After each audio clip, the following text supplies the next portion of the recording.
MCQs घेऊया. सीचे MCQs जितके सॉल्व करता येतील तेवढे सॉल्व करूया. प्रोग्राम आहे हे ऑप्शन्स. ठीक आहे. Integer i equal to 3 and j एक व्हेरिएबल. i नावाचा एक व्हेरिएबल आहे आणि त्याची व्हॅल्यू किती आहे 3 आणि j एक दुसरा व्हेरिएबल आहे.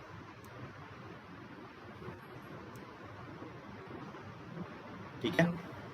j एक अनदर नेम आहे आणि i एक व्हेरिएबल आहे ज्याच्यात व्हॅल्यू 3. मग आपण लिहिलंय j equal to i plus plus. मग तुम्हाला माहिती आहे हा पोस्ट इन्क्रीमेंट आहे, प्री इन्क्रीमेंट नाही आहे, पोस्ट इन्क्रीमेंट. तर इथे i ची जी काही व्हॅल्यू आहे ती j मध्ये स्टोअर होणार आणि मग i किती होणार. गेटिंग. आणि मग आता तुम्ही जेव्हा i आणि j ची व्हॅल्यू डिस्प्ले करायला लागेल तर i ची व्हॅल्यू 4 आहे पण j ची व्हॅल्यू अजूनही पोस्ट इन्क्रीमेंट आहे ना. Getting. That simple it is. मग आहे असा ऑप्शन नंबर डी. म्हणून या क्वेश्चनचा आन्सर काय आला पाहिजे 4 आणि पण रूल कळला ना का 4 3. आता जर त्यांनी j equal to i plus प्लसच्या जागी j equal to plus plus i दिलं असतं तर पहिलं i इन्क्रीमेंट होणार आणि मग ती न्यू व्हॅल्यू कशात कॉपी होणार. मग त्यावेळेला दोन्ही काय आले असते 4 आणि 4. ठीक आहे. तर very simple question D answer यायला पाहिजे. ठीक आहे. अजून थोडे एमसीक्यूज घेऊ.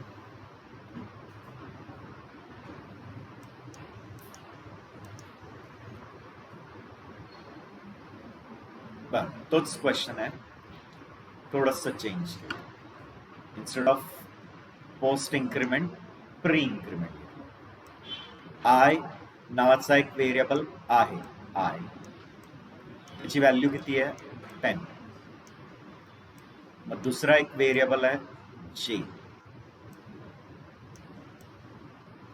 ठीक आहे. मग बघा j equal to plus plus i. Pre increment असल्यामुळे पहिला i इन्क्रीमेंट होणार 11 होणार. प्री इन्क्रीमेंट आहे म्हणजे पहिला i वाढणार आणि मग ही न्यू व्हॅल्यू कशामध्ये जाऊन कॉपी होणार म्हणजे ही न्यू व्हॅल्यू इकडे कॉपी होणार. राईट.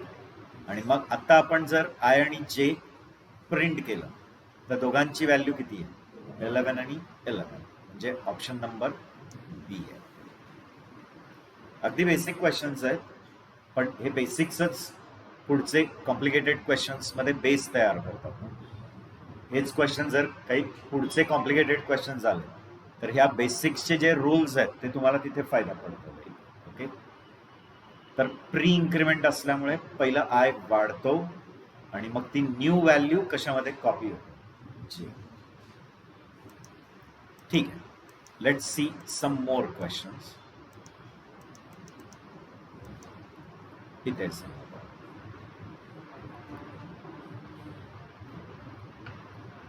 सेम कॉन्सेप्टवर आहे, प्री आणि पोस्टचाच रूल आहे.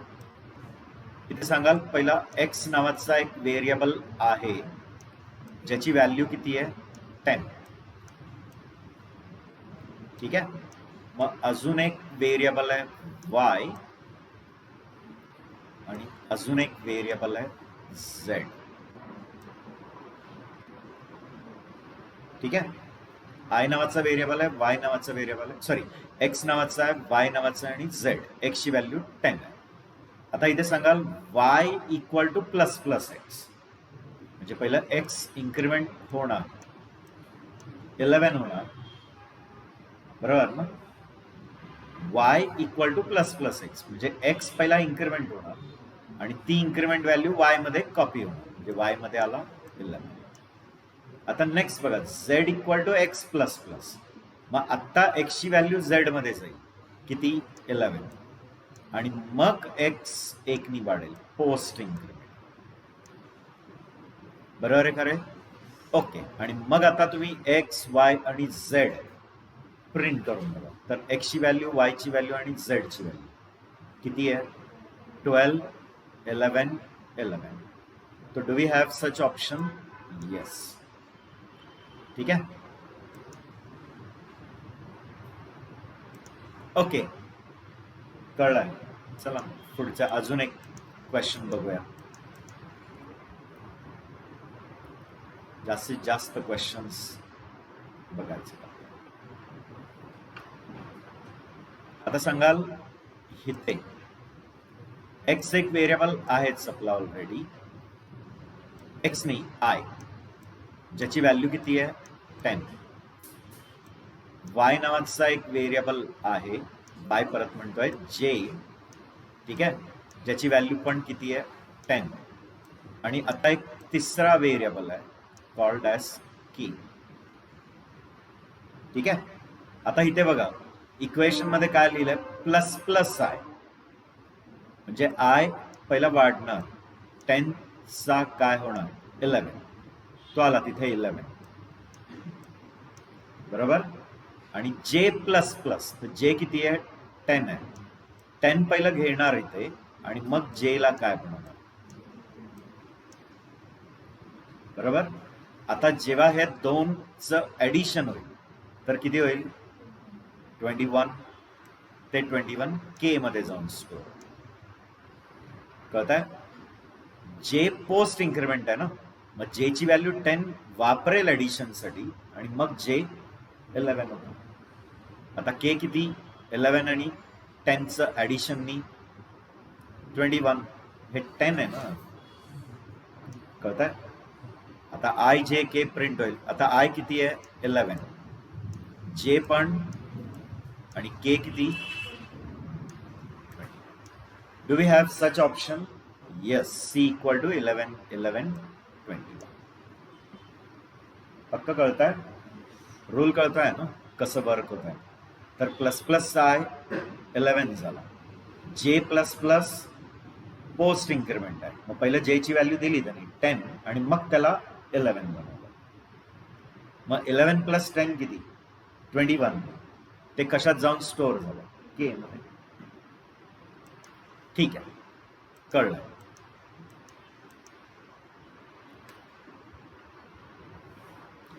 तर नेक्स्ट क्वेश्चन बघा, ट्राय करा. काय आन्सर? लॉजिकल एंडिंग पण आहे, लॉजिकल एंडिंग आहे, बिटवाइज एंडिंग नाही आहे, तो लॉजिकल एंडिंग आहे. आणि इन्क्रीमेंट ऑपरेटर, एवढं तर पक्का आहे एम मध्ये आन्सर 0 किंवा 1 येणार आहे. कारण इकडे ऑपरेशन्स काय होत आहेत? लॉजिकल ऑपरेशन्स आहेत ना. Ending, ORing, they are logical operations. And logical operations always give you result 0 और 1. ठीक आहे. फक्त आय जे के कसं इन्क्रीमेंट होणार, तिन्ही होणार का तिघे नाही होणार, ते ठरेल. बघा, सगळ्यात पहिलं काय होईल? प्लस प्लस आय, बरोबर ना. शॉर्ट सर्किट इव्हॅल्युएशन असतो ना हा logical operator, short circuit evaluation. तर प्लस प्लस आय किती होईल? हे -29, कारण -30 प्लस 1 प्लस प्लस आहे ना, एक नी वाढतोय, तर -30 प्लस 1 -29, बरं की नाही रे? इन्क्रीमेंट करताय ना. आय किती आहे? -30, त्याच्यात एक ऍड केला तर किती होईल? -29. आता मला सांगा, -29 हे नॉन झिरो आहे का झिरो आहे? Non zero. आणि एंडिंग मध्ये आधीचं जर ट्रू येत आहे तर त्याला पुढचं चेक करावं लागेल.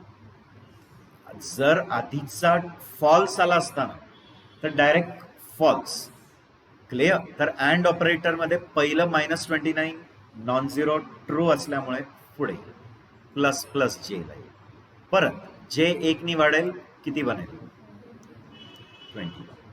आता मला सांगा 21 पण ट्रू का फॉल्स? नॉन झिरो आहे, म्हणून त्याला पुढे येऊन पण चेक करावं लागणार ना. आता आधीचे दोन ट्रू आलेत, के पण ट्रू आहे का नाही बघणार. आता इथे मायनस मायनस के आहे आणि प्री इन्क्रीमेंट आहे, सॉरी प्री डिक्रीमेंट. तर 1 ला डिक्रीमेंट केल्यावर किती होईल? हा 0 झाला. आणि तुम्हाला माहिती आहे की अँडिंग मध्ये एक 0 पूर्ण 0, मग एम किती होईल? 0. आता या व्हॅल्यूज प्रिंट होतील. सांग काय काय प्रिंट होईल? -29, 21, 0, 0.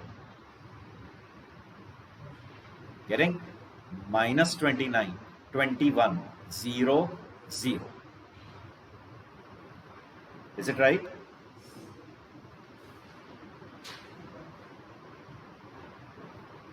Okay.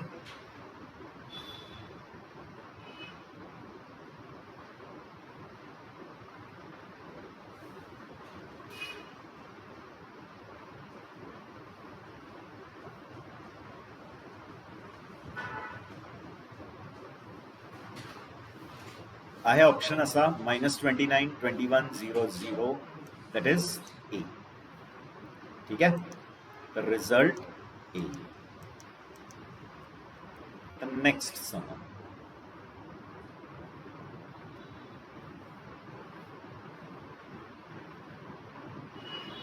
याच्याबद्दल मी एकदा सांगितलेलं आहे की इव्हॅल्युएशन कसं होतं राईट टू लेफ्ट, आणि त्यात पण सांगितलं की जे ओल्ड एडिटर्स आहेत टर्बो बोरलँड त्यांचा रूल काय होता आणि आत्ताचे जे एडिटर्स आहेत ते काय नियम फॉलो करतात.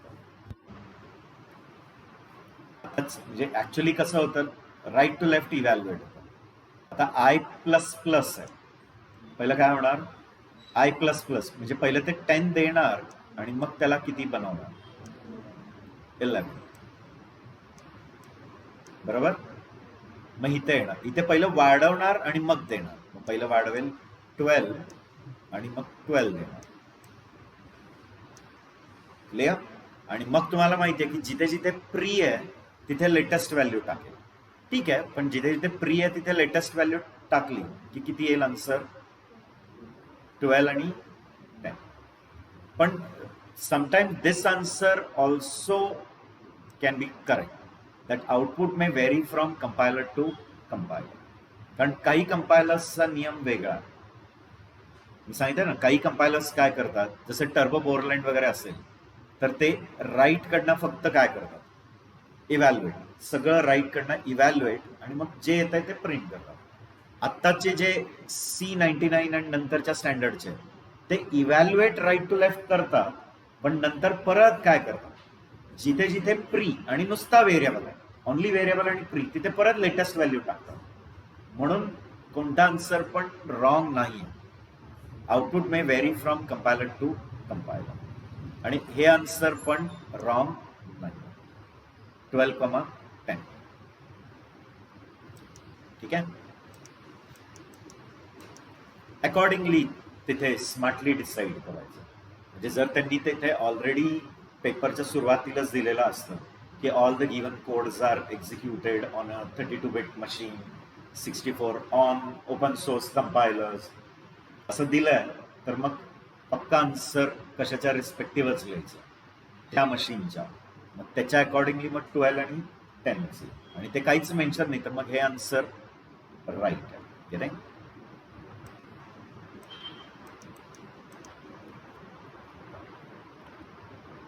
हा वाला ट्राय करा.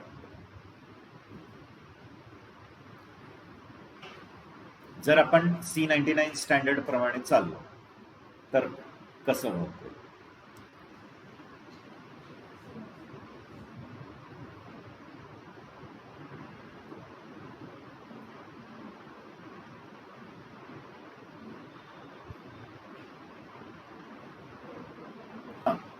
प्लस प्लस ए पहिलं होणार, किती होईल?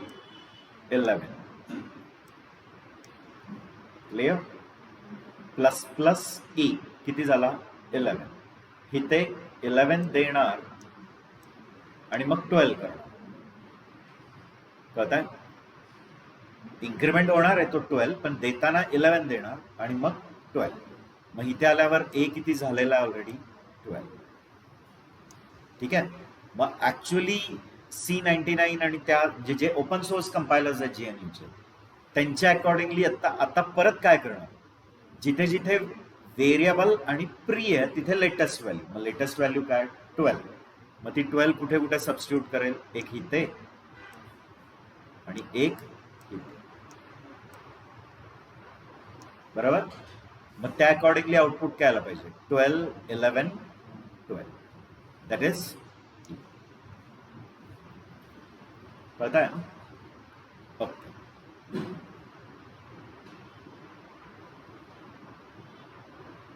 आणि हे पण अझम्पशन काय केलं आता, जे हा जो दिला आहे त्याचा अझम्पशनच आहे की it is according to C99 किंवा compiled on open source compiler. 32 bit / 64 बिटचा कोणताही ओपन सोर्स कंपाइलर त्याच्यावर हे काय केलं कंपाइल. मग त्याप्रमाणे 12 11 12.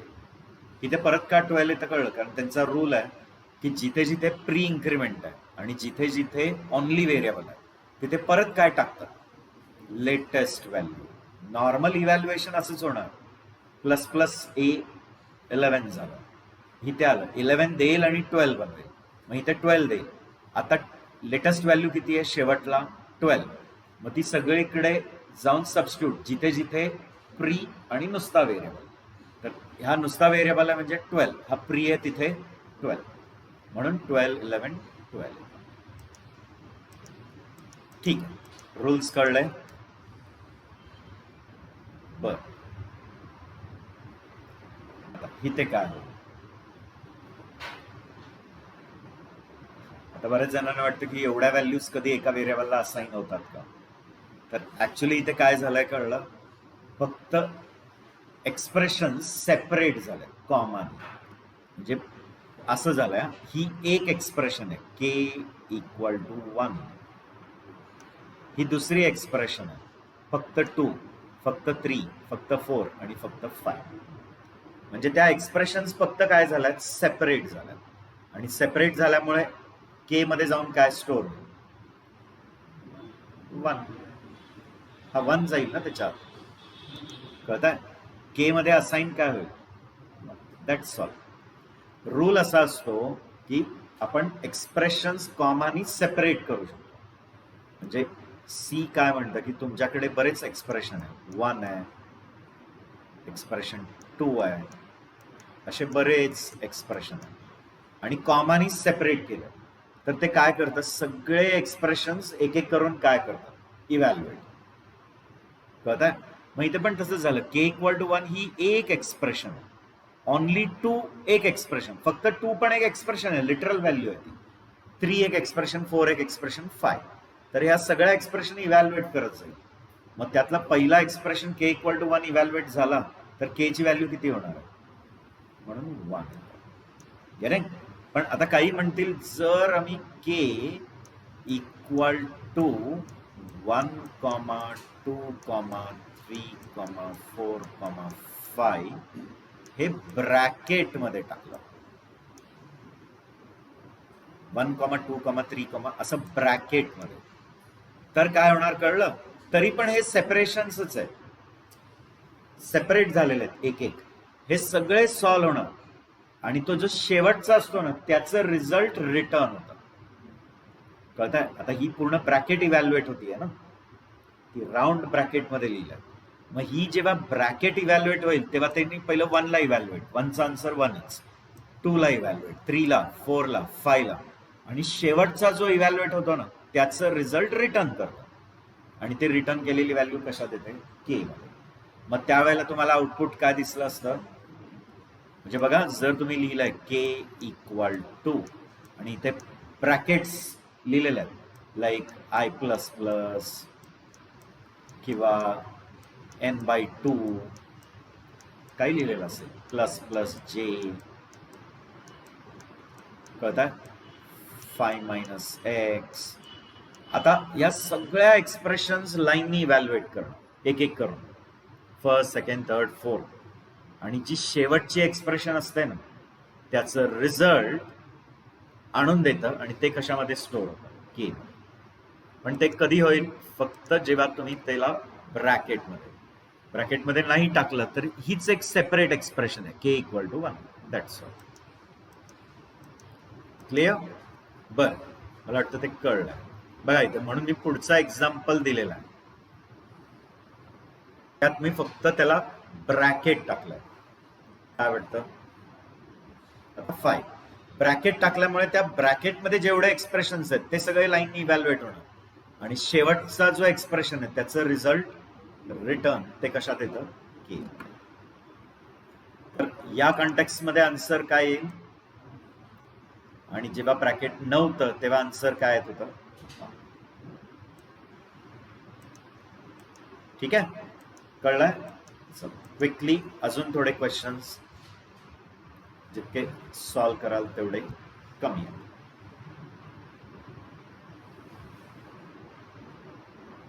आता या केस मध्ये काय?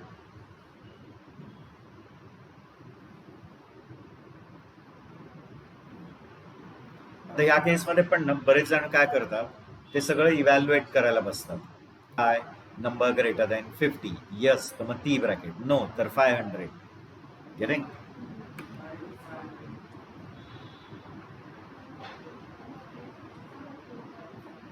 हा, काहीच उपयोग नाही, तेच सांगतोय. बरेच जण काय करतात, कोड केअरफुली बघत नाही, ते फक्त असं फूल करायला, म्हणजे थोडंसं मिसगाईड करायला, तुमचा टाइमपास करायला असं चेक करतात. गेटिंग? आता इथे बघा, तुम्ही के मध्ये हे सगळं कम्प्यूट करून घेतलं जरी असलं तरी उपयोग काय? प्रिंट तर काय होत आहे? नम. नम किती आहे? 100. Direct 100. Don't waste your time in solving also this. याला सॉल्व करण्यात काही अर्थ पण नाहीये. का? कारण जरी हा पार्ट सॉल्व केला आणि के मध्ये काही आन्सर आलं तरी तुम्ही पुढे केला काय करतच नाही, प्रिंटच नाही करत. हा, जर असं आलं असतं की नमच्या जागी इथे के दिला असता, तर नम दिल्यामुळे नम 100च राहणार आहे ना, बदलतच नाहीये, म्हणजे डायरेक्टली हे आलं असतं आन्सर. पण जर सपोज हाच प्रोग्राम के प्रिंट करायला लावलाय, तर तर पहिलं नम ग्रेटर दॅन 50 चेक करणार. नम किती आहे? 100. 100 ग्रेटर दॅन 50, ट्रू. ट्रू तर मग ही पूर्ण ब्रॅकेट सॉल्व. फॉल्स असतं तर डायरेक्ट 500. पण ट्रू आहे नम ग्रेटर दॅन 50, मग ही ब्रॅकेट सॉल्व. मग आता सांगा नम किती आहे? Is 100 less than equal to 10? No. मग त्याचा फॉल्स पार्ट किती? ते के मध्ये येईल आणि मग ते प्रिंट होईल.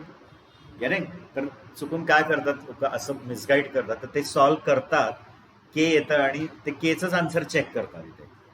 पण थोडंसं फुल केलेलं आहे, भले के आलंय तरी खाली नम प्रिंट करतात, म्हणजे नम के कॅल्क्युलेट करायच्यात काही अर्थच नाही, म्हणून डायरेक्ट आन्सर प्रिंट करायचं.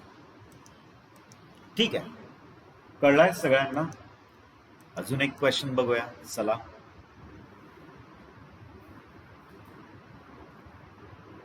याच्याबद्दलच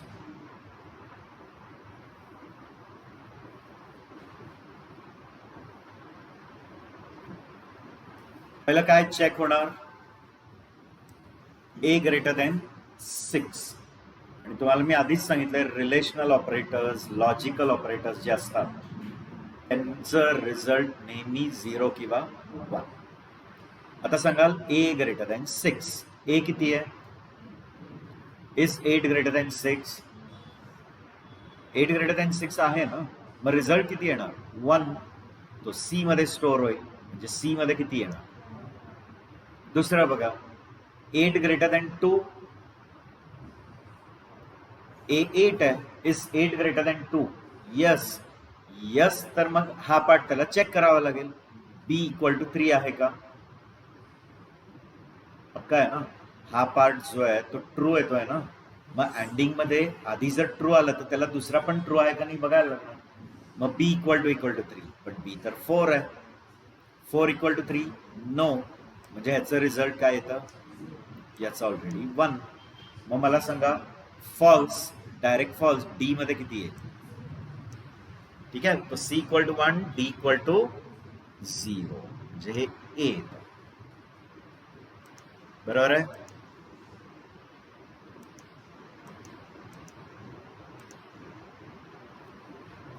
ठीक आहे, इथपर्यंत क्लिअर आहे?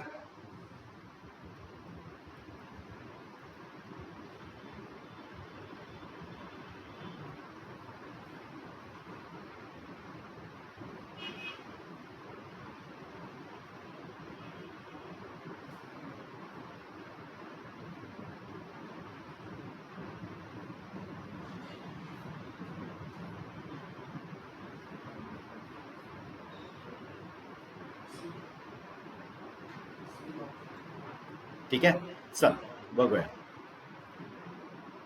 नक्की. ठीक, बर. पहिला ऑर आहे ना, ऑरिंग मध्ये एक एक पार्टच चेक होतो, अँडिंग मध्ये पण तेच आहे, फक्त ऑरिंग मध्ये जर पहिलं ट्रू आहे तर इकडचं पार्ट करायची गरज पण नाही, त्याच्यावरच तो आन्सर ठरवेल. आता मला सांगाल ए किती आहे, 8 <6 आहे का, म्हणजे ह्याचा आन्सर किती येतं. म्हणून त्याला हा दुसरा पार्ट पण चेक करावा लागणार.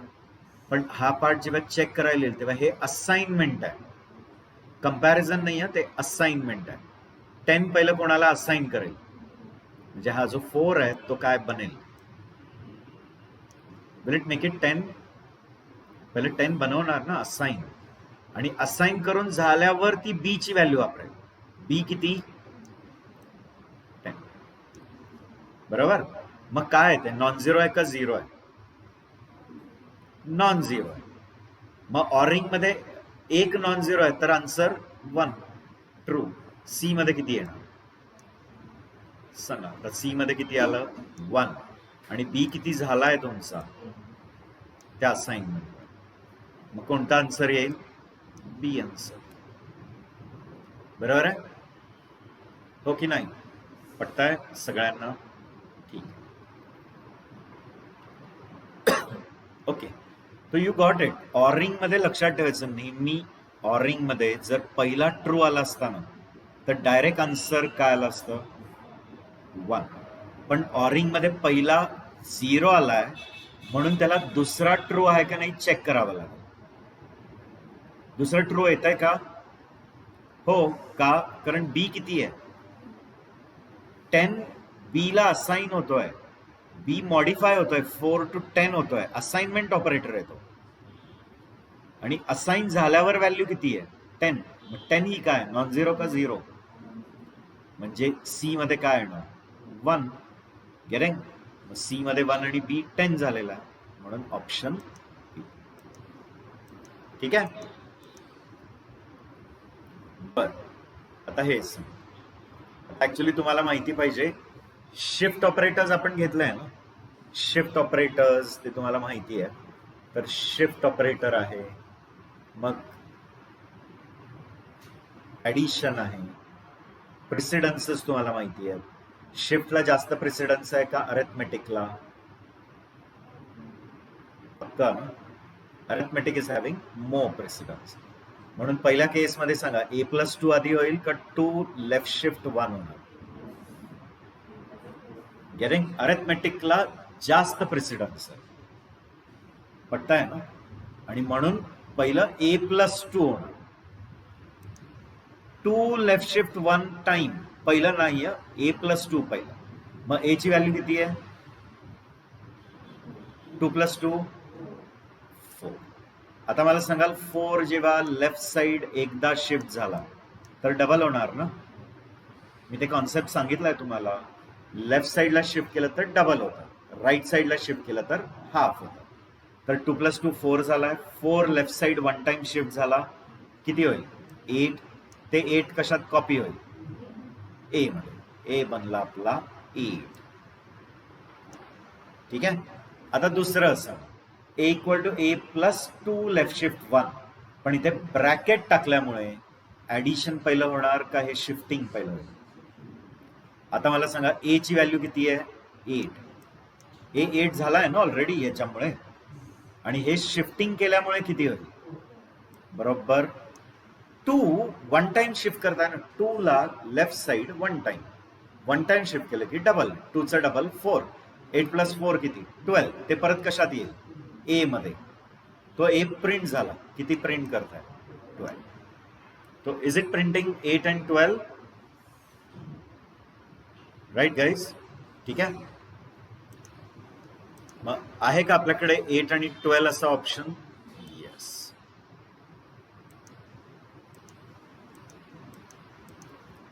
ठीक, याबद्दल सांग.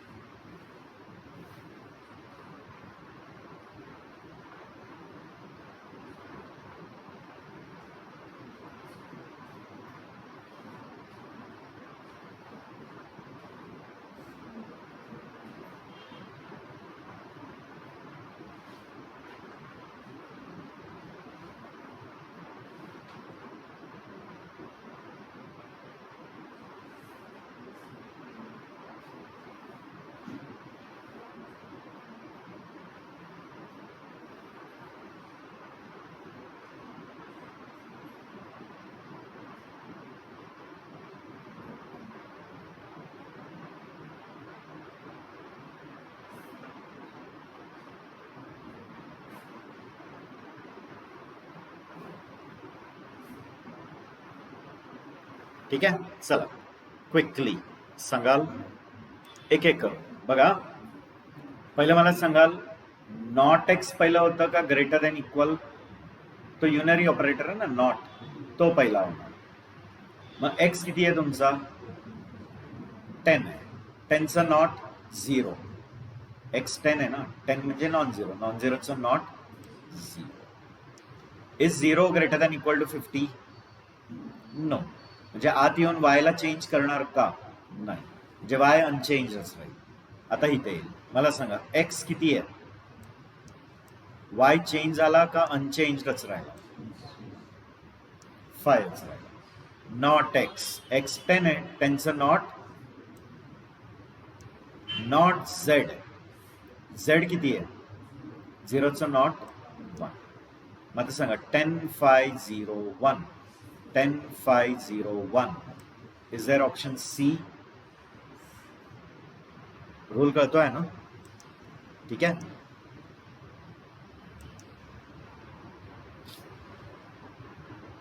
Done guys. बर, मग अजून एक क्वेश्चन बघूया.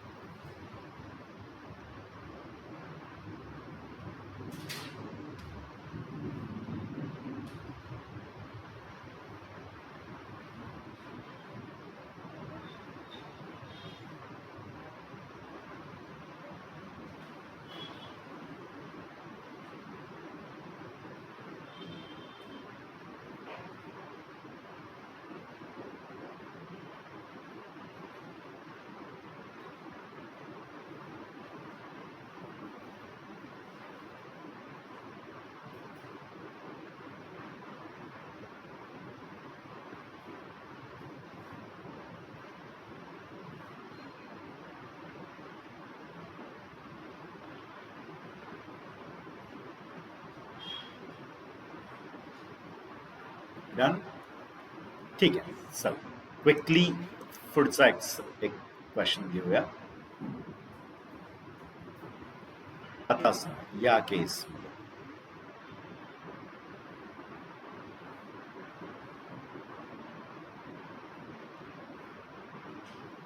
परत सांगा, इथे नॉट ए पहिलं होईल. ए किती आहे? 500. 500चा not 0 greater than equal to 400. मग बी इक्वल टू 300 होणार का? नाही, पण सी इक्वल टू 200 होणार ना. ठीक आहे, म्हणजे सी ची व्हॅल्यू किती होईल? राईट. कधी कधी एक्झाम मध्ये ना मुद्दामून या सी ला ना असं इंडेंट करून देतात. इंडेंट म्हणजे कळलं, ते बरोबर बीच्या खाली लिहिलेलं असतं असं.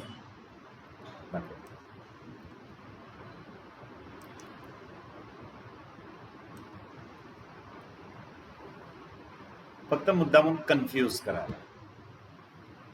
ठीक आहे, B equal to 300, C equal to 200. ठीक आहे, पण लक्षात घ्या सी इक्वल टू 200 जो आहे तो जरी इंडेंट करून बरोबर त्याच्या खाली लिहिला आहे तरी तो त्या इफचा पार्ट नाही, जोपर्यंत तुम्ही ब्रॅकेट्स मध्ये टाकत नाही. तो सी इक्वल टू 200 हा इफच्या बाहेरच आहे. आणि म्हणून मागे पण मी कधीतरी सांगितलंय की C is a free form language. Free form म्हणजे कळलं ना, त्याला काही प्री डिसाइडेड स्ट्रक्चर नाही.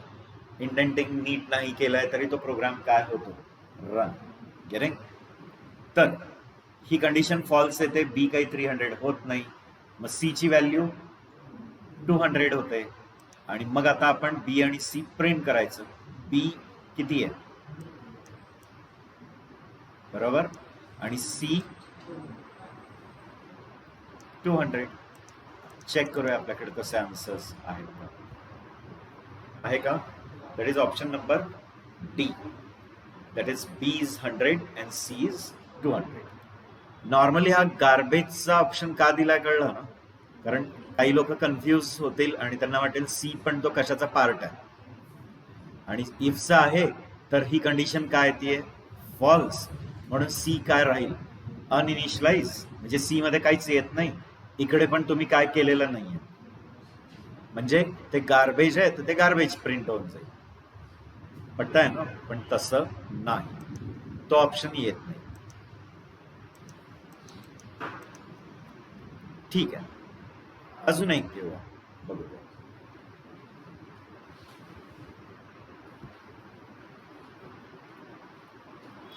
आता हे लक्षात घ्यायला पाहिजे, असोसिएटिव्हिटी रूल. असोसिएटिव्हिटी रूल कळला, जे लेस देन ग्रेटर देन आहेत, हे जे रिलेशनल ऑपरेटर्स आहेत त्यांच्यामध्ये पण काय फॉलो होते, associativity, that is left to right. ठीक आहे. आता ह्याच्यात सांगाल पहिलं ए किती आहे, 1, आणि 1 म्हणजे ट्रू आहे, बरोबर ना. म्हणून त्याला सेकंड पार्ट पण चेक करायला लागेल. पण जो सेकंड पार्ट आहे त्याच्यात लेफ्ट टू राईट असोसिएटिव्हिटी लागू होणार. मग बी ची व्हॅल्यू किती आहे, 20. इज 20 ग्रेटर दॅन 5, म्हणजे 1. But is 1 greater than 25. Left to right associativity लागू होणार ना ह्यांच्यावर. तर बी 20 आहे, 20 ग्रेटर दॅन 5. 20 ग्रेटर दॅन 5 आहे ना, येस, 1. आता 1 ग्रेटर दॅन 25, नो. आन्सर किती येतं, 0. आणि तुम्हाला माहिती आहे की अँड मध्ये एक 0 पूर्ण 0. Will it come to by part, clear. Check करून बघायचं. बाय का आलं ते कळलं ना, कारण यांच्यावर असोसिएटिव्हिटीचा नियम लागू झाला आणि असोसिएटिव्हिटी प्रमाणे हे ट्रू येत आहे, पण हे काय म्हणजे हे 0 येतं, सॉरी 0 नाही 1, पण 1 कशापेक्षा ग्रेटर नाही आहे म्हणून फॉल्स आहे. जर कोणी चुकून be greater than 5 less than 25 दिलं असतं, मग काय आलं असतं, हा ए ऑलरेडी 1 आहे, हा पण काय येईल 1. मग अँड मध्ये दोन्ही 1 म्हणजे ट्रू आत येईल आणि काय डिस्प्ले करेल, हा.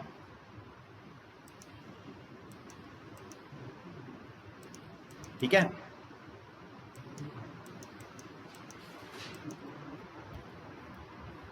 कळलं, मला वाटतं समजलं. आता इथेच, आता इथे पण बऱ्याच जणांना काय वाटतं, मुद्दाम म्हणून एक हा एक्झाम्पल दिला, हा पण बघा एक कॉमनली असा एक क्वेश्चन बरेच जण मिसइंटरप्रिट करतात. पण ज्यांना प्रॉपर माहिती आहे की फ्लोटिंग पॉइंट नंबर्स कसे स्टोअर होतात, त्या पॉइंट ऑफ व्ह्यू जर विचार केला तर आन्सर काय येईल ते बघा. हे लक्षात घ्या, ए तुम्ही काय डिक्लेअर केला आहे, फ्लोट. ए फ्लोट आहे, पण 0.7 जो लिहिलाय ना लिटरल, इथे जो लिटरल लिहिलाय ना 0.7, तो डबल आहे. तुम्हाला माहिती पाहिजे, जेव्हा आपण लिटरल्स घेतलेले त्यात इंटिजर लिटरल, मग फ्लोटिंग पॉइंट लिटरल, मग त्यात मी सांगितलेलं आहे की जेव्हा तुम्ही हा फ्लोटिंग पॉइंट नंबर लिहिता तेव्हा तो बाय डिफॉल्ट डबल असतो, आणि जेव्हा तुम्ही त्याला शेवटला काय लावता असं चिकटवतात तेव्हा तो फ्लोट होतो, सफिक्स एफ. आणि जोपर्यंत तो सफिक्स एफ नाही तोपर्यंत ती व्हॅल्यू डबल आहे. त्याचं प्रूफ पाहिजे तर मी त्याचं साईज ऑफ प्रिंट करून दाखवतो. पण मग काहींना वाटेल की ए मध्ये 0.7 आहे, हा 0.7 आहे, 0.7 लेस दॅन 0.7, नो. आणि काय प्रिंट करेल, 0.7 लेस दॅन 0.7 नसणार ना, इज 0.7 लेस दॅन 0.7, नो. आणि म्हणून तुम्हाला काय वाटतं काय प्रिंट करेल, C++, पण ऍक्च्युली तो सी प्रिंट करतो. बऱ्याच जणांना सरप्राईज वाटतं, म्हणून मुद्दामून हे असे एक्झाम्पल्स घेतले. का असं होतं सांगतो. ए हा काय डिक्लेअर्ड केला, फ्लोट. तर त्याचा जो मेंटिसचा एक्सपोनंट बनतो ना, काही आठवतं का रे, फ्लोट्स कसे स्टोअर होतात ते दाखवलेलं आहे.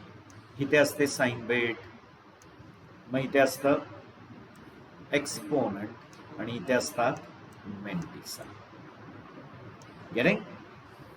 तर फ्लोट मध्ये जो पॅटर्न येईल ना मेंटिसाचा, तो 24 बिटचाच आहे ना, बरोबर की नाही, 7 बिट 1 बिट फ्लोटला, कारण हा तर फ्लोट आहे आणि हा 0.7 हा काय डबल आहे. तर त्याच्यासाठी जो बिट पॅटर्न बनेल त्याच्यात एक्सपोनंट कितीच येतं, 52 बिट्स, बरोबर. मेंटिसा येतो 52, हा येतो 11 बिट्स, आणि साइन येतं 1 बिट. मग आत्ता जेव्हा तुम्ही 0.7 इन फ्लोट घ्याल आणि त्याचं मेंटिसा 0.7 इन डबल घ्या, कारण हा 0.7 डबल आहे बाळा आणि हा ए फ्लोट आहे.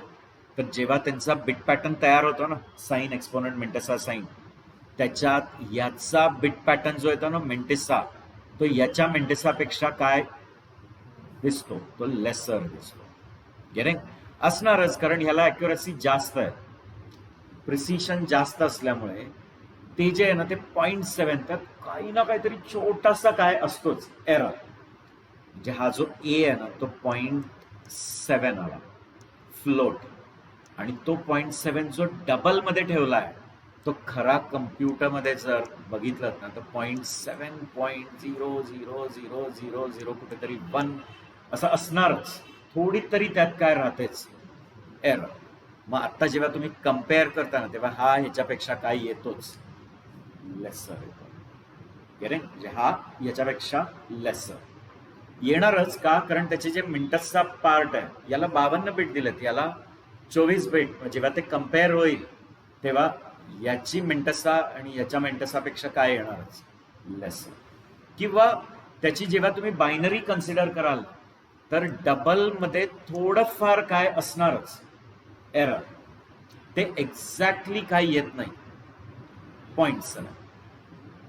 का, कारण तुम्हाला माहिती आहे त्या 0.7चं काय बनतं, बायनरी मल्टिप्लाय बाय 2 मी घेऊन दाखवलेलं आहे ते, आणि मग ते डॉटच्या आधीचा 0 किंवा 1 तो कलेक्ट करायचा आणि मग कधी जाऊन ट्रंकेट करायचं, म्हणजे कधी त्याला थांबायचं. 24 बिट झालं की थांबायचं, इकडे 52 बिट झालं की थांबायचं. मग कम्पेअर कराल ना तर त्यात थोडा तरी काय येणारच. म्हणून लक्षात ठेवायचं, आन्सर C++ येणार का सी. ठीक आहे, कळलं. आता काय वाटतं का, हा ए पण फ्लोटच आहे ऑलरेडी आणि 0.7 ला पण तुम्ही एक्सप्लिसिटली एफ चिकटवलेला, म्हणजे तो फ्लोट आहे. मग आता सांगा, जेव्हा आता दोघांचं बिट पॅटर्न बघाल तेव्हा तो एक्झॅक्ट सेमच येणार ना, तो 24 बिट हा 52 बिट असं नाही होणार. आता दोघांचे 24 बिटच असणार आणि दोन्ही व्हॅल्यू सेम असल्यामुळे त्यांचा बिट पॅटर्न एक्झॅक्टली सेम येईल. म्हणजेच ते लेस येईल का इक्वल येईल, म्हणून इक्वल आल्यामुळे ते एल्स ला येतं. आपण लेस चेक करतोय ना, पण लेस नाही ते इक्वल आहेत, म्हणून इफ नाही ते एल्स पार्ट आहेत. म्हणून या केसमध्ये आन्सर काय येईल, सी. छोट्या छोट्या गोष्टी आहेत ना या सगळ्या बेसिक गोष्टी आहेत ज्या तुमचं प्रोग्रामिंग फाउंडेशन बनवतात. Clear, should be clear with all this.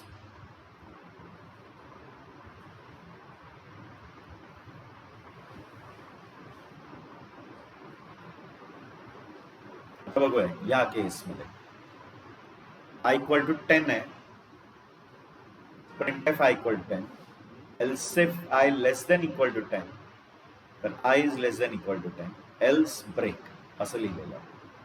आता परत नियम लक्षात येत का नाही बघू दे. रूल्स, लँग्वेजचे रूल्स, ज्या वेळेला आपण लूप्स घेतले, for loop, while loop, do while loop, मग मी ब्रेक बद्दल सांगितलं. मग मी सांगितलं ब्रेक फक्त कशात वापरता येतो, स्विच केस आणि लूप्स. ब्रेक कशात वापरायला अलाउड आहे, स्विच केसमध्ये, केस मधनं बाहेर पडायला, आणि लूप्स मध्ये. आता म्हणाल असं कसं, आम्ही इफ मध्ये वापरलाय. लक्षात घ्या, तुम्ही इफ मध्ये जरी ब्रेक वापरला असेल तरी तो इफ कशाचा पार्ट असतो, लूपचा. म्हणजे इफ मध्ये ब्रेक लिहिलाय का, कारण तुम्हाला कंडिशनली ते लूप टर्मिनेट करायचं. म्हणजे थोडक्यात ब्रेक हा फक्त कोणाला ब्रेक करू शकतो, एक तर स्विच केस आणि नाही तर लूप्स. ब्रेकमुळे या इफच्या बाहेर येणार नसतोच आपण जवळच्या लूपच्या बाहेर पडतो. ब्रेक हा लूपला स्टॉप करायला असतो, फक्त कधी बाहेर पडायचं म्हणून कंडिशन चेक करायला आपण इफ लिहितो. म्हणजे मला सांगा, अलोन इफ मध्ये काय लिहायला अलाउड नाही, अलोन इफ मध्ये काय लिहायला अलाउड नाही? ब्रेक. इफ मध्ये ब्रेक लिहिला तर तो इफ कशाचा पार्ट पाहिजे? लूपचा. मग इथे एरर येणार ना? Will it give a compile time error? Yes, compilation error येणार. का?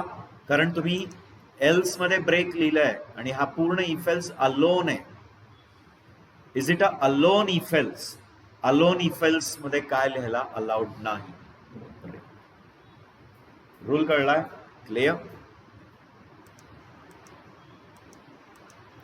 ठीक आहे, मला वाटतं कळलंय. आता मला सांगा या केस परत स्विच केसचे नियम लक्षात आहेत का नाही बघू दे. स्विच केस मध्ये केस लेबल्स असतात. मग ते लेबल्स काय अलाउड आहेत? आपण सगळं घेतलंय. मग रेंज कशी द्यायची? डॉट डॉट टाकून. Yes no? केस मध्ये एक्सप्रेशन पण लिहिता येतं. ठीक आहे. कमिंग टू द रूल्स, आपण आपल्या बेसिक रूल्सला येऊया. मला सांगा इथे केस आणि ही जी लेबल लिहिता तो लेबल स्ट्रिक्टली काय पाहिजे? Constant integer. बाकी काहीच अलाउड नाही. म्हणजे या ठिकाणी बाकी काहीच वापरू शकत नाही अदर देन इंटीजर. इंटीजर आणि ते सुद्धा कॉन्स्टंट. पटतंय का? म्हणजे मी केस डबल कोट मंडे लिहू शकतो का? लिहू शकता? नाही.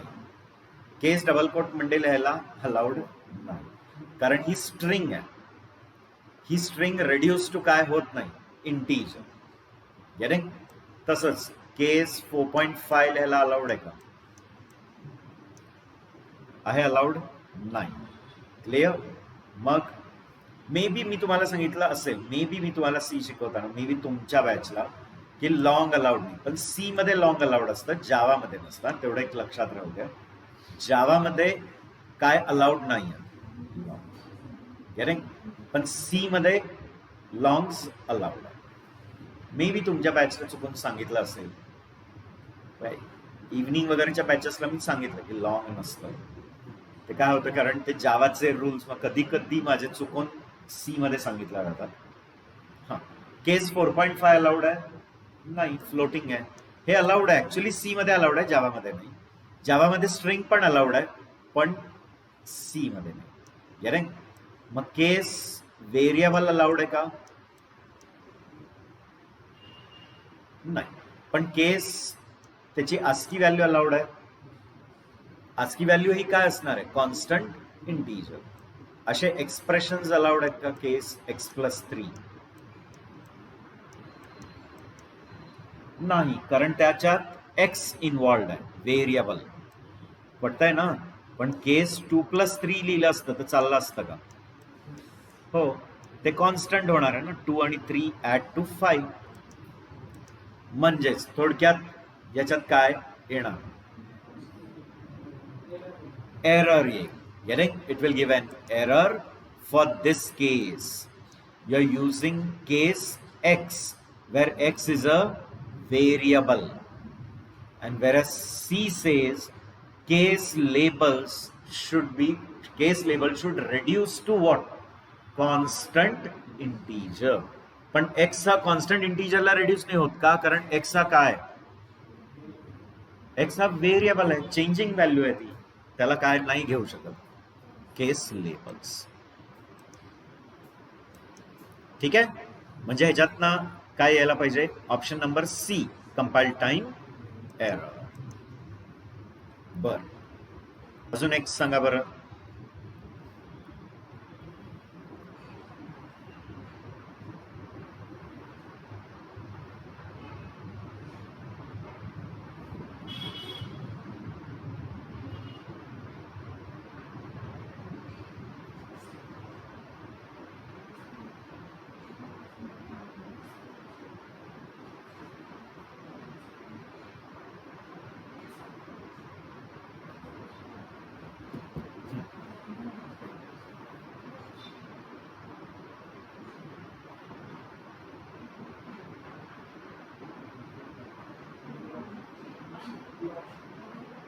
एरर का बरं?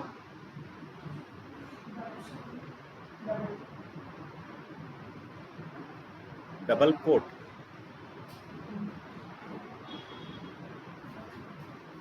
कुठे? इथे प्रिंटेफला स्ट्रिंग्स तर डबल कोट मध्येच लिहावे लागतात.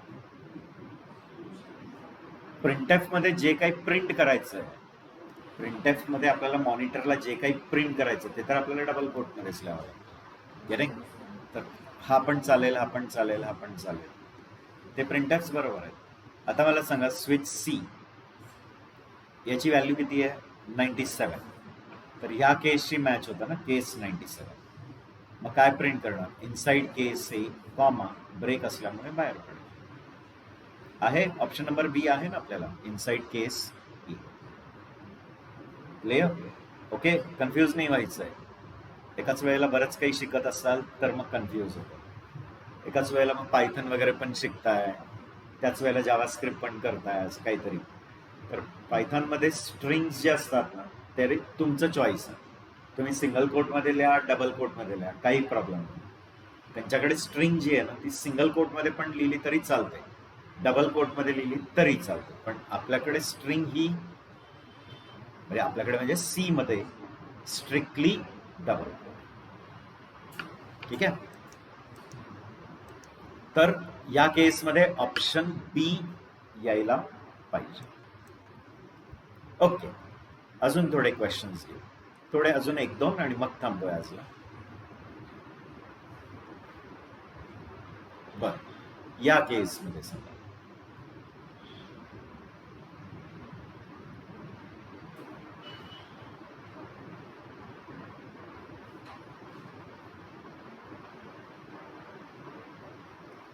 Integer i equal to 10. i किती आहे? 10. ते स्विच केसला पास केलं. Will it come to case 10?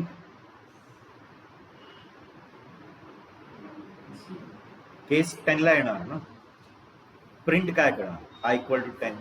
Break नसल्यामुळे फॉल थ्रू, ब्रेक नसल्यामुळे फॉल थ्रू होणार ना, खाली येणार. परत स्पेस i इक्वल टू 11. आता ब्रेक आहे म्हणून बाहेर पडेल.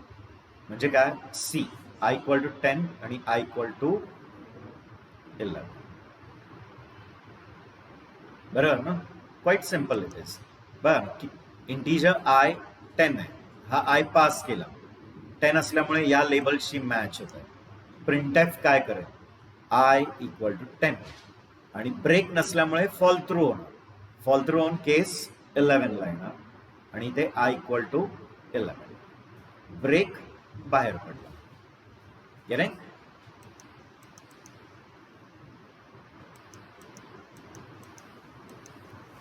ओके, हा सांगा बरं.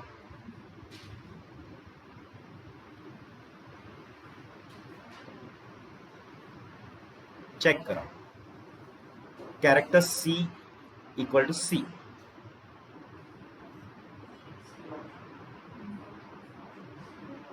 ऑप्शन पहिले लक्षात घ्या, हा जो कंटिन्यू स्टेटमेंट आहे ना, हा कंटिन्यू हा फक्त आणि फक्त कशाच्या आत वापरता येतो? ब्रेक जो असतो ना, ब्रेक तो कशाच्या आत वापरता येतो? लूप आणि स्विच केस. ब्रेकला कुठे वापरायला अलाउड आहे? एक तर स्विच केस, केसच्या बाहेर पडायला, आणि एक तर लूपच्या बाहेर पडायला break. Alone statement, alone if, alone switch case मध्ये जर आपण काय वापरला? ब्रेक. तर अलोन इफ मध्ये ब्रेक वापरला तर एरर येतं. अलोन इफ मध्ये, सॉरी, अलोन स्विच केस मध्ये ब्रेक वापरला चालतो. गेले? पण कंटिन्यू जो असतो ना, कंटिन्यू, तो फक्त कशामध्ये वापरायला अलाउड आहे? लूप मध्ये. गेले? कंटिन्यू काय करतं? ब्रेक काय करतं? लूपच्या बाहेर पडतं. तर कंटिन्यू काय करतं? करंट इटरेशनला स्किप करून लूपच्या बिगिनिंगला येतं. सपोज हा तुमचा लूप आहे, चाललाय काही कोड, इथे कंटिन्यू आलं आणि परत कोड आहे. कंटिन्यू एन्काउंटर झाला ना की राहिलेला कोड स्किप करतात, बायपास, रन नाही करत आणि कंट्रोल बिगिनिंगला घेऊन येतात. कळतंय का? क्लिअर? तर continue will bring the control back up आणि राहिलेला जो कोड आहे तो एक्झिक्यूट होतो. मग कंटिन्यू हा फक्त आणि फक्त कशामध्येच वापरायला लावला आहे? फक्त लूप्स. भले तुम्ही तो कंटिन्यू इफ मध्ये लिहिला असेल, कारण कंडिशनली तुम्हाला कंटिन्यू करायचं, तर इफ मध्ये कंटिन्यू लिहिला जरी असेल तरी तो इफ कशाचा पार्ट पाहिजे? अलोन इफ मध्ये काय लिहायला अलाउड नाही. मग आता तेच झाला ना प्रॉब्लेम इथे. सांगा, अलोन स्विच मध्ये कंटिन्यू लिहायला अलाउड आहे का? नाही. हा, आता जर हे सगळं स्विच केस एका लूपच्या आत असताना चाललं असतं, म्हणून काय येणार? Compilation error. ठीक आहे ना? बघा, कॉमनली आपल्याला वाटतं की केस सी हे इथे येईल, इनसाइड सी इनसाइड डी, पण तुम्ही हे विचारलात की कंटिन्यू स्टेटमेंट हा कशामध्ये अलाउड नाही. स्विच मध्ये लिहू शकता, पण तो स्विच कशाचा पार्ट पाहिजे? लूपचा पाहिजे. कारण कंटिन्यू ऍक्च्युली कोणाला कंटिन्यू करणार असतो? लूपला. कंटिन्यू काय करतं? राहिलेला कोड लूप बॉडीमध्ये स्किप करतं, बायपास, आणि कंट्रोल कुठे घेऊन येतं? बिगिनिंगला, फॉर द नेक्स्ट इटरेशन. मग इथे लूप कुठे आहे? आणि लूप नसताना पण तुम्ही काय वापरलं? कंटिन्यू. तर काय देणारच?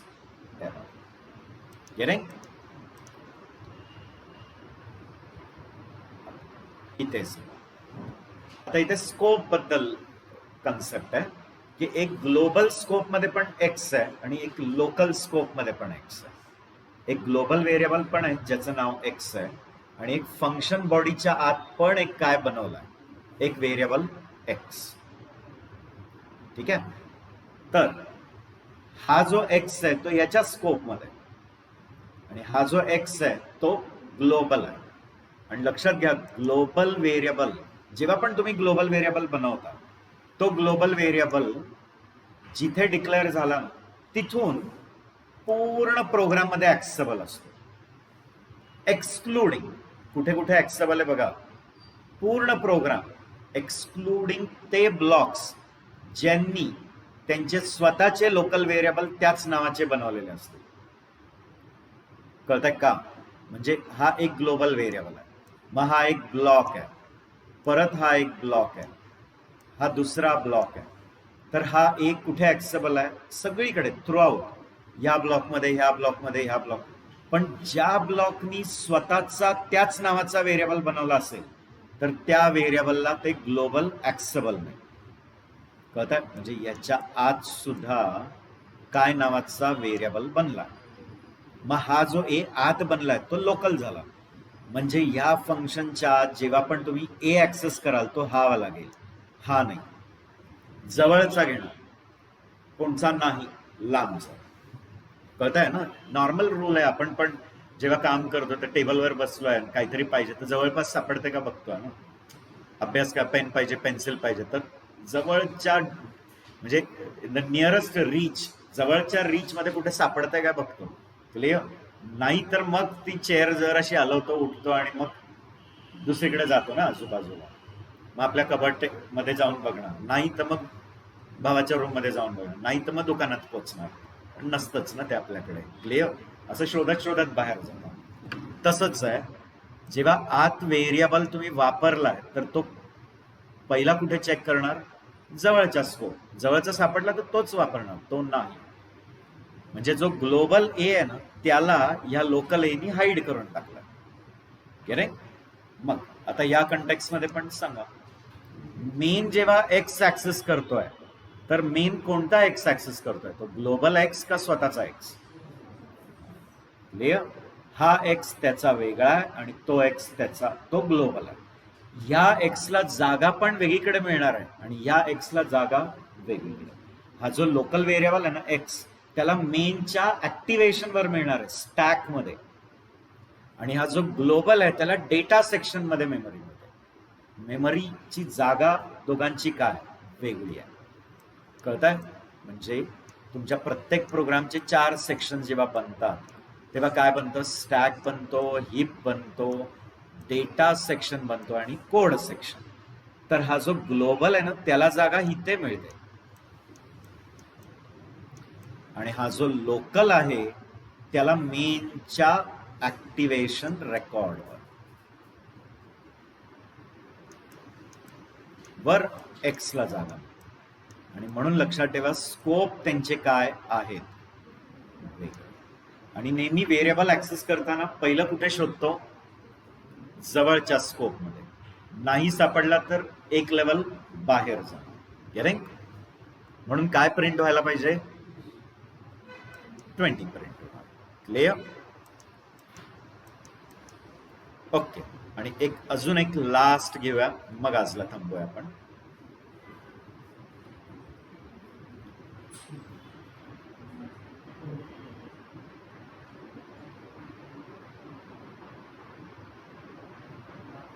असे आपण लोकल ब्लॉक्स पण बनवू शकतो.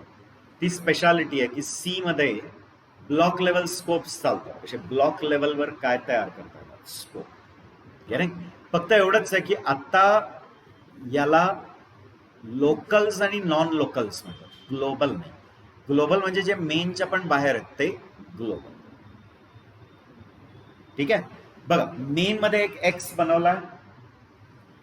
हा जो ब्लॉक तयार केला ना नवीन, त्याच्या आत जर x इक्वल टू 20 नसता, म्हणजे हा, ऐकताय का, या ब्लॉकनी त्याचा x नसता तयार केला आणि तरी तो x काय करतोय? ऍक्सेस करतोय. तर तो कुठून ऍक्सेस करणार? त्याच्या आउट. डायरेक्ट ग्लोबलकडे नाही जाणार. पहिलं कुठे शोधणार? जवळच्या ब्लॉकमध्ये. नाही सापडला तर आउटर ब्लॉकमध्ये शोधणार. म्हणजे लक्षात ठेवा, इनर ब्लॉकला जेव्हा आउटर ब्लॉकचे व्हेरिएबल्स ऍक्सेसेबल असतात तर त्यांना नॉन लोकल्स म्हणायचं. Non locals. लोकल्स कोण? जे त्याच्या ब्लॉकमध्ये. नॉन लोकल्स कोण? जे आउटर ब्लॉकचे लोकल आहेत पण ते इनर ब्लॉकला काय? ऍक्सेसेबल आहेत. इनर ब्लॉकला ऍक्सेसेबल आहेत पण ते कोणाचे लोकल आहेत? आउटरचे. बघा, हा x इक्वल टू 40 कोणाचा लोकल आहे? मेनचा. तो मेनचा लोकल आहे पण तरी तो कोणाला ऍक्सेसेबल आहे? या ब्लॉकला. मग त्याला काय म्हणायचं? Non local. पण आपल्या केसमध्ये तो नॉन लोकल ऍक्सेसेबल आहे का? का नाही ऍक्सेसेबल? कारण त्यांनी स्वतःचा बनवलाय. मग मला सांगा आता, मेन इथे येणार, या ब्लॉकच्या आत घुसणार, हा स्वतःचा एक्स जवळचा बघणार, म्हणजे किती प्रिंट? ब्लॉक संपला. ब्लॉक संपला की हा डाय झाला. ब्लॉक संपला की परत आपण बाहेरच्या स्कोप मध्ये आलो ना. मग आता एक्स कोणाचा? त्या स्कोप मधला. हे संपलाय ना, हा कोड संपला. तर मग सांगा, हा एक्स, ही प्रिंटएफ कशाच्या आत आहे? मेन मध्ये. मग एक्स कुठे शोधणार? मेन मध्ये. मग मेन मध्ये हा एक्स जो आहे दॅट इज 40. मग काय प्रिंट होईल? 20 आणि